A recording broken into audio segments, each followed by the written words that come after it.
Welcome to Faith Fondue, a new podcast featuring me, author and speaker Haley DeMaria, and teacher and blogger Ann Strickers. Faith Fondue will feature a melting pot of topics, ignited by a flame, our faith, and guided by the Holy Spirit. Each week we will feature a theme, and the theme for this week's episode is joy. Ann, welcome to week 3 of our podcast. Happy third Sunday in Advent, Haley. Today is also known as Gaudete Sunday. It's the week of December 13th. And last week's theme was love. And as Haley mentioned, this week we will talk about joy. We'll talk about joy with the flame. That's kind of our section on what's cooking, what's hot. We'll move into joy as the meat of our spiritual stew and conclude with the melting pot. What are cheesy stories, nuggets of inspiration, and pieces of perspective on joy? So last week, Haley, we talked about love and we talked about baking with love. Now, I heard you were busy this week. Yep, we were, Ann. I was inspired by you. I heard you make a mean pumpkin snickerdoodle cookie that was made with love, and so we started baking this week. I baked with my son, which of course is love in itself. I obviously enjoy any moment that I can get with my teenage son, but also baked with your special ingredient, love. And you're right, it does make things taste better. So we tried a couple of new recipes that came from a friend, which is always fun to do, always makes you a little nervous. But it's an easy recipe to make a lot of cookies because we are attempting a socially distant cookie exchange. I have a group of friends that I've done a cookie exchange with for about 12 years, and it was really sad to think that we might not be able to do that this year since we're all giving up so much and because we're all going to be home. So we are going to attempt to meet outside, and there's only 8 of us, so we'll be under the 10-person limit, and we will try to stand apart and pass out the cookies. But really enjoyed baking this week, thought of you, and enjoyed the time with my son. Isn't it amazing that a plate of cookies can bring such joy? The color, the varieties. Is there one that you're looking forward to, Haley? So one of the ones that I tried, so the one that I enjoy the most is a fudge that my mom makes, and it's really kind of a pain because it's very laborious. I'm not sure that's the correct word, but it takes a long time to make. It takes 3 steps, and you have to wait 24 hours between each step. So I don't know if I'm looking forward to making that. I'm looking forward to eating it. But the one I really enjoyed this time, it's a new one, is a pretzel on the bottom with a half melted candy cane Hershey Kiss with a green M&M on top. So it's red and white striped with a green M&M, and it's super fun looking. And it tastes like a Thin Mint, which everybody loves. So we had a great time. That was truly joyful for me this week, was baking, and I love doing it. It sounds delightful. And yes, that extra ingredient, it's fun to think about, even with, yes, some treats are more laborious than others. I think that's fair to say, just like anything in life, right? Right. Yes. One of the things I wanted to talk about, Haley, you last week had mentioned the mission statement of your coach, your swimming coach at Notre Dame, Tim Welsh, and saying that the purpose of Notre Dame swimming is to pursue athletic excellence with self-discipline and love for one another. And his emphasis on that word love. And as we were preparing for this week's theme, joy, I've heard one coach talk about that in his sort of mission statement. So Steve Kerr is the head coach of the Golden State Warriors. And I read a story before he took over that position. He met with Pete Carroll, the head coach of the Seattle Seahawks, and kind of shadowed him. And as a coach and an athletic director, we really encourage coaches to do this. You know, it's kind of like observations for teachers. You can learn from other ones. And one thing Pete Carroll has done is he does build wonderful team chemistry among his athletes. He's known for that. And so he asked Coach Kerr, you know, what are your plans? So that prompted Coach Kerr to come up with, he calls them his 4 core values. and their mindfulness. And mindfulness is simply just kind of be aware of what's going on around you. Now, obviously, on the court, that is incredibly important, but also like mindfulness that these men get to play a game for a living. And it's a great, they get to use their gifts and talents in a way that so many people want to do, but they're in the position to do it. Competition is the second core value. And competition in this sense is striving together that you make your opponent, I mean, your teammates better by working harder, by, you know, by your work ethic, like inspiring others, not tearing them down, but building them up. Three is compassion. Really have an understanding of what your teammates might be going through. So that might be injury, that might be you've been traded and you were on one team yesterday and today you're here in San Francisco, or injuries, family obligations, etc. But his fourth core value, and he speaks about this one the most, is joy. And he says that joy is fun, enthusiasm, and he says Steph Curry is the player he looks to. He says Steph plays with joy. And I thought, what a great way to be described as an athlete, that you play with joy. And the word enthusiasm, entheos, right, from God. I learned that. Shout out to Kristen Sheehan. She talks a lot. She writes about that, but that you carry something within you when you play with enthusiasm, right? God's gifts and talents shown through you. And I like to think about that Steph Curry is someone who plays with joy. So, Anne, I love this. I've always been a Steve Kerr fan, back at his time with Arizona. I really enjoyed, and we could talk about this probably in another episode at length. I really enjoyed the Steve Kerr part of the Michael Jordan series that aired. Yeah. We watched it during quarantine. But I have a lot of respect for Pete Carroll. I can't say I like him a lot. I still have some scars from his days at USC coaching down there, but boy, is he a great coach. And you're right, he does put together a great team and great team culture. Looking at these four core values, obviously competition speaks for itself, and mindfulness is something that we could all learn more about. But looking at compassion and joy, I love the compassion piece. That reminds me of Tim's part of the mission statement where he talks about love for one another, because really that's what compassion is loving your teammates, having compassion for them, understanding them, knowing what's going on. Really that's what Tim wanted for us as well, was for us to love one another, have that compassion and understanding for one another and what they're going through. So that's such a great piece that fits into something that I'm very familiar with. But the joy piece, to me, I completely get. I have always said that as an athlete, you have to love what you do. You have to have fun doing it. And it's not always fun, certainly being an athlete at any level, but certainly at the level that, that Steve Kerr is coaching at, and, even that I swam at in college. It's hard. So it's not always fun, but you really have to love doing it. And, I always use the example when I was in high school, my fastest times that I swam were not at nationals, were not at any of my USA swimming meets. The fastest times I had were at Arizona High School State, because I loved swimming for my high school team. It was just fun. For an individual sport where it was just me and my races and what I was going to do, being part of a team on my high school program gave us a team goal. It gave us something to work towards. I loved the relays.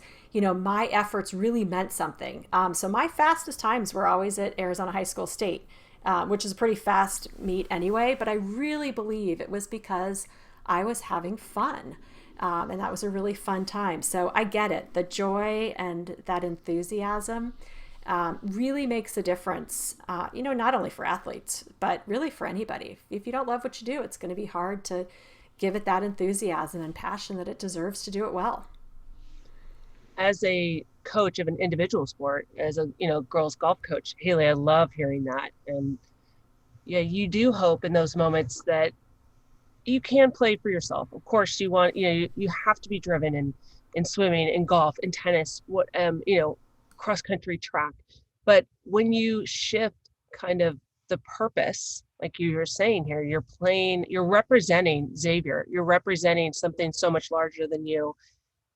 There really is I don't know if it's a freedom or if it's just a joy, like you're saying, to be able to do that, it does take some of it's a different perspective, I'm sure. So I love hearing again, because that's our challenge as a coach of an individual sport, getting, young people to play for something bigger than themselves. And I do think that's true in the NBA as well, right? There are a lot of any professional athlete, there's a lot of egos and it's driven by star power. But if you can bring that over to somebody else, it changes the paradigm. And I'm struck by how you continue to bring things back to Arizona. So yes, Steve Kerr played for University of Arizona, but as I was speaking, I thought of another Arizona connection. I think one of the athletes who did that like nobody else was Steve Nash, right? And he played for the Suns, and they said he was the ideal teammate. Why? Because he made everyone around him better, right? He knew your strengths and he would play those up to the point where he almost faded away, but he was two-time MVP. So clearly he didn't. And I love that. Yeah, that's great. And I have to tell you, Anne, one thing that was not so joyful in our house yesterday or this weekend was watching the Army Navy game. We're in Annapolis, Maryland, and we love our Navy midshipmen, and drove several of them to the airport today as they're heading home for their vacation, which is great because they haven't had a break since some of them since last semester and most of them since the summer. But it's America's game, and watching the midshipmen and the cadets on the field, it's the best of it's the best of our country, and the joy that they watched the game with was really fun to see. At least towards the end, unless you were an Army fan and cheering for them. But one thing that was really interesting for me watching that game was, it started off, it's on national TV, as we all know, but it started off with a prayer. And I really took note of that because that's not always the case before a college football game. Certainly it happens in a Notre Dame locker room, and even at Notre Dame games when you're in the stands, they show the prayer on the big screen. But I took note of that, and I thought that was interesting. I enjoyed hearing it. But I was curious to see how other people reacted. So if anyone is listening and has a different opinion or not, I think it would be fun to see how others reacted to a prayer before a college football game on national TV, without getting too political, but just being prayerful. But what I think it speaks to is, especially during the Army Navy game, everyone is working towards something greater than themselves. And, Army Navy exemplifies that the most. They're there to serve our country, and they are the best of the military and will be leading us for many generations. So that was not quite a joyful day because, of course, we wanted Navy to win, but America always wins in that game. Yeah, that's a great tradition. It is something because, well, this year is so different, but usually this is one of the later games before all the bowl games. So I know next Saturday I look forward to the ACC championship, and I was thinking, this is such a great week for example, players like at Notre Dame, where they've had a great season, they're undefeated. Next week, who knows what's going to happen, but they're in this place right now where they can kind of savor their accomplishments. So I've really enjoyed interviews with Ian Book, right? And all the positive press he's getting. And we don't know what's going to happen next week with a healthy Clemson, Trevor Lawrence leading the way. But there are those moments in time for teams, et cetera, that they can just enjoy the journey where they've been, and they're not done, right? But I do hope that they are able to just kind of savor the hard work that they've done. So, well, congratulations, Army. I have to, Yes, absolutely. You're right. Yeah, great tradition. So let's move into our next section, which is the spiritual stew. Has there been a gospel reading? I don't know, Haley, I can't believe it's the third week of Advent, right? And we're lighting that third candle, but the readings this week are very powerful. Yes. In fact, today's gospel, or this Sunday's gospel, the third Sunday in Advent, our priest opened his homily this morning by saying, we finally get to light that pink candle. That's always how I taught my children which one you light first on the Advent calendar. You always light the candle that is opposite the pink one, rose, I believe, colored, but doesn't matter which way you go, but that's the first one.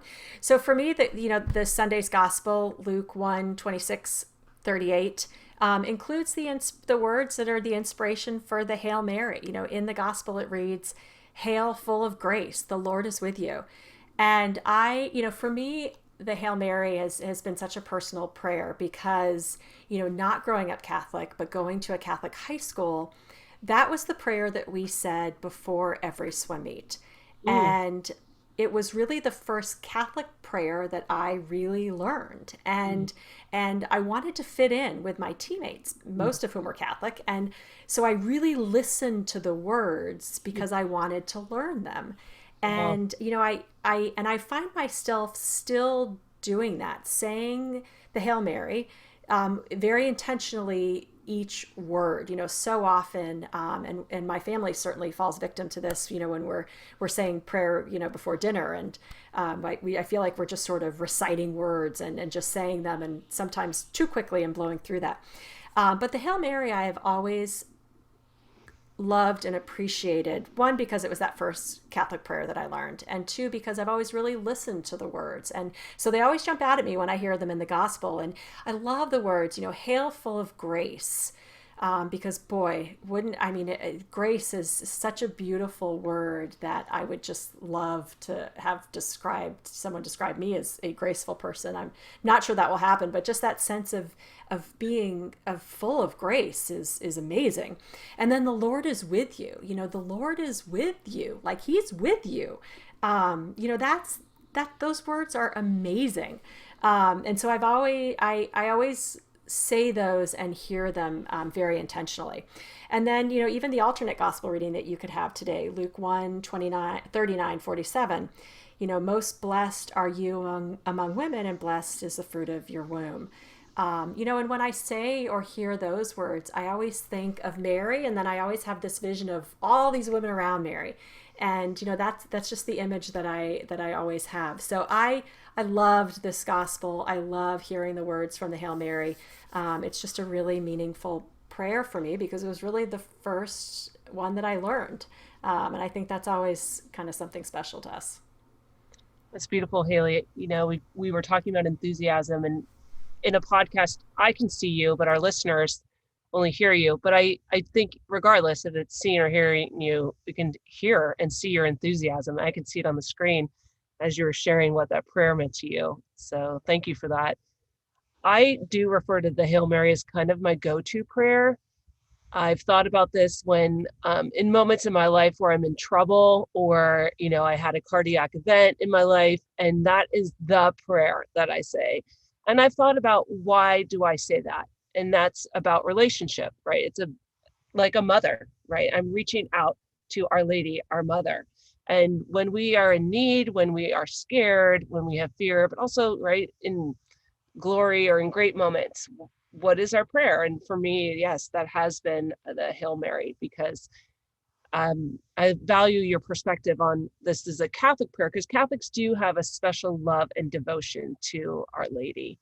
And for people who are not Catholic, they might wonder, right? We don't pray, we don't worship Mary, we venerate her. She has a special position in our lives of faith because she is the mother of the Word. She is the mother of Christ. So no one is, it would be hard to argue if anyone's closer to our Lord than Our Lady.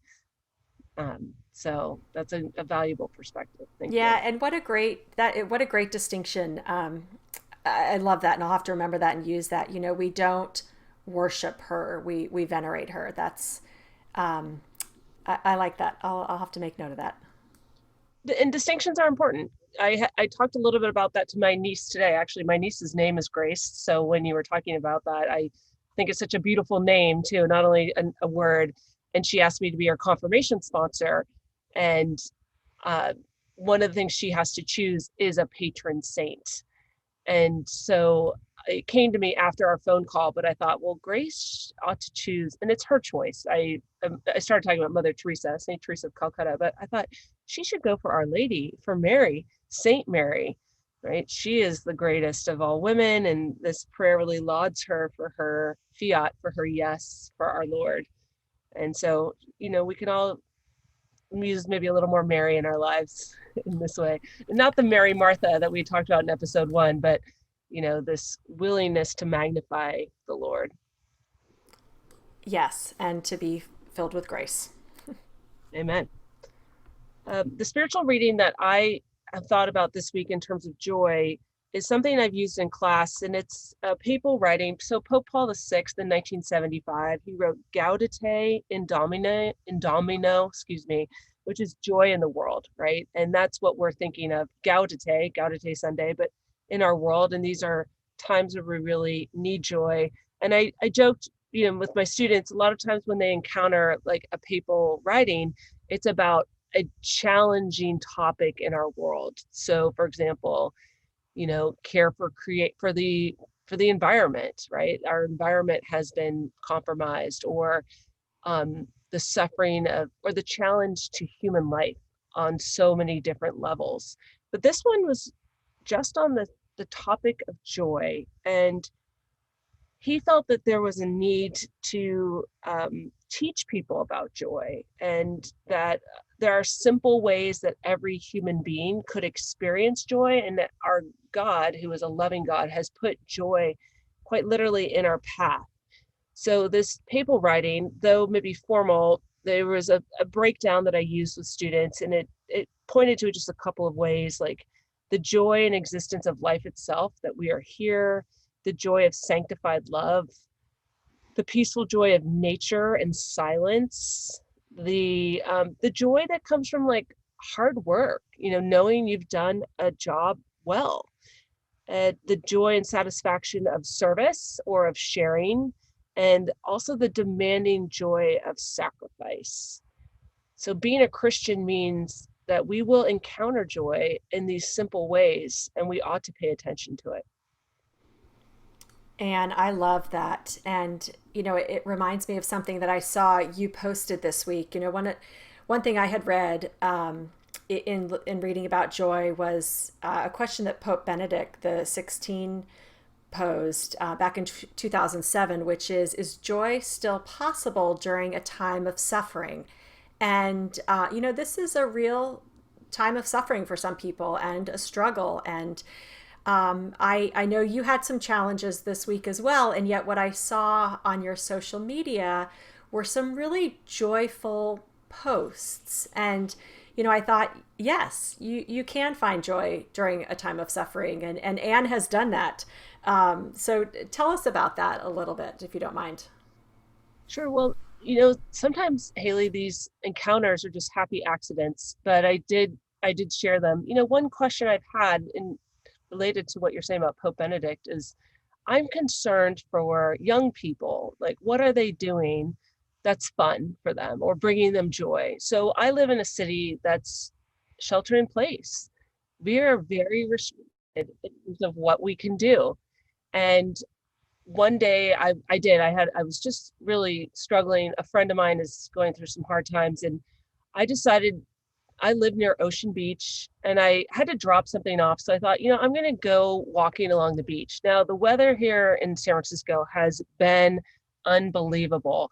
And I always joke about this, as a golfer, you're always obsessed with the weather, but there's been no wind and it's just been delightful. And I walked out, I parked on this Irving Street, and there's a bunch of surf shops, which is just so cool. That's a different culture that I don't know a lot about, but I enjoy kind of thinking about. And I walked, the Great Highway is Highway 1, it's closed. So for residents, you can walk, bike, rollerblade, bring your dog out there. So it is one of the few things we're able to do. And there were a lot of people out. It was probably 4:45, 5 o'clock. People are done with their workday. The surf was really high and the sun was setting. And it was just miraculous. It was so beautiful. And I thought, this costs nothing to be out here. And this was really a gift. And in that moment, it's so hard not to just appreciate the beauty of what God has created. And talked about that, like beholding a moment of beauty as a spiritual discipline in sport. But this is something that I said to my students, I said, hey, go out to Ocean Beach if you get a chance, and just walk along the beach, right? There's sand dollars. There's, I said there's weird people. There's, there's, there was somebody swimming in the ocean. There's so much. I know. There's some riptides out there. There were surfers. There's so much to just take in and delight. So I think Pope Paul VI would agree that that's one of the tenets of joy. Well, absolutely. And you clearly lived what he talks about of peaceful joy of nature and silence. I'm sure you spent a lot of that time on your walk in silence, just taking it all in.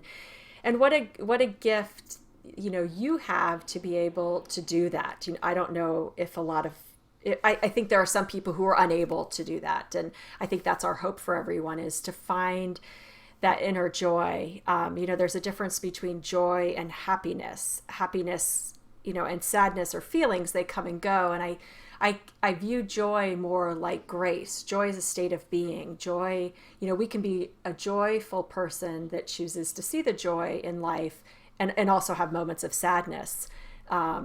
And clearly, Anne, you have that gift. You live in that perpetual state of joy, where there are times that are hard and sad and we suffer, but you still have that ability to find that joy. Well, thank you. And thanks for that distinction, Haley. I think we were talking about veneration versus worship, and yeah, happiness versus joy. Those are distinctions that are important. And yeah, I could carry that sadness of a friend, but also in that moment, delight in something. And this book called The 1 Minute Philosopher makes an interesting distinction about that. It says there's an objective quality to joy. So, like the birth of a child, the success of a person when they've worked really hard, like regardless of a person's place or their feelings in that moment, it's outside of them, and we can say, wow, yeah, that a birth of a child, that is a miracle.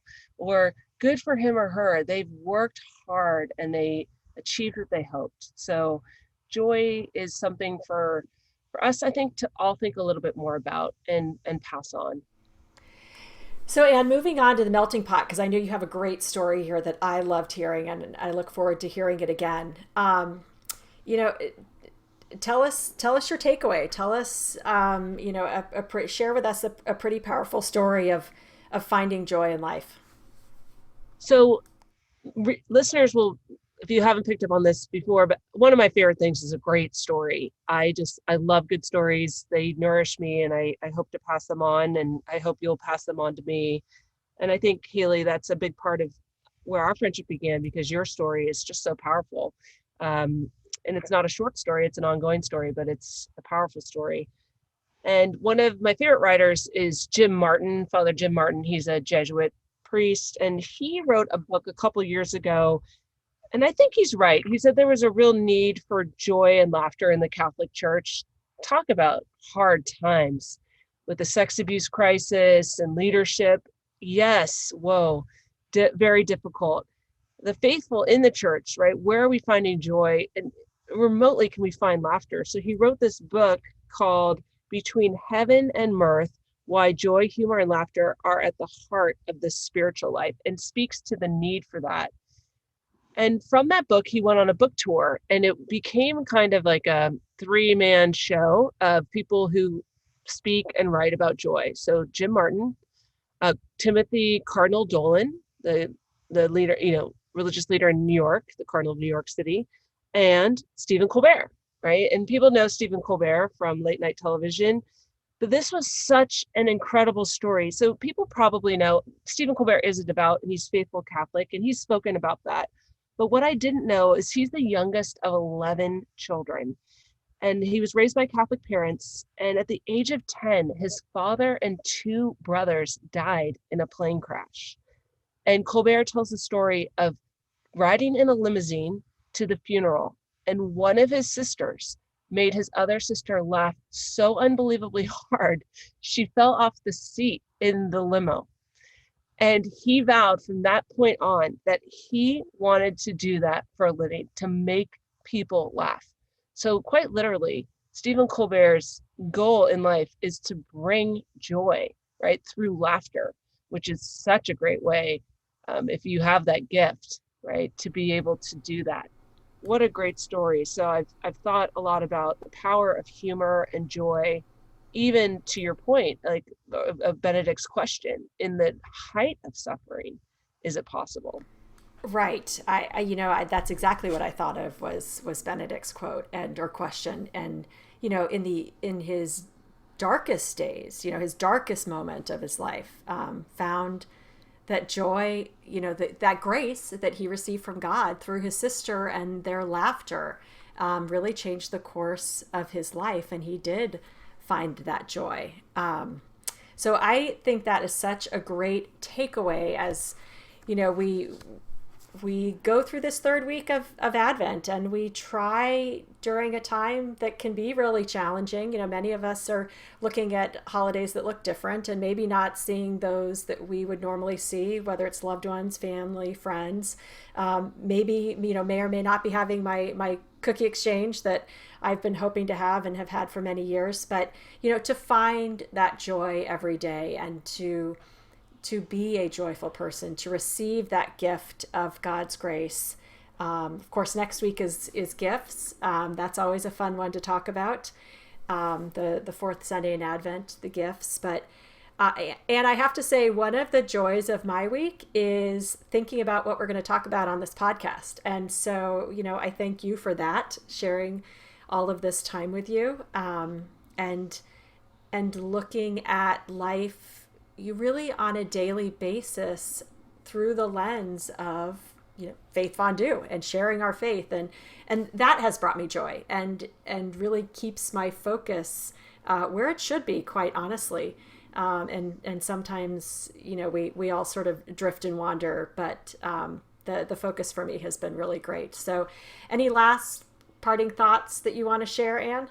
Well, as you were talking and I was thinking of your story, Haley, I was thinking of your book and people who brought you joy when you were in the hospital. Like you mentioned a number of people, but I was kind of struck by the memory of teammates bringing flowers and balloons.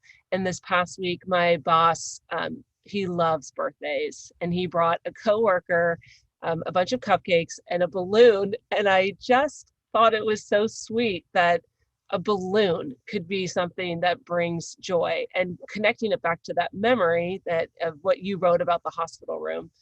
And so it is those small things, whether it's a cookie exchange and finding the gingerbread man on that plate, or the pumpkin snickerdoodles, which I should link the recipe in the show notes. Absolutely. Right. Or yeah, just our time together. So thank you. Well, thank you, and thank you for listening. I hope that each one of us finds joy this week. I hope we are able to do things we love and spend time with those that we love, because I know that all of that brings us joy and the grace that God hopes for us. So that is all from Anne and Haley this week with Faith Fondue, and we look forward to next week as we move into the fourth Sunday of Advent and gifts.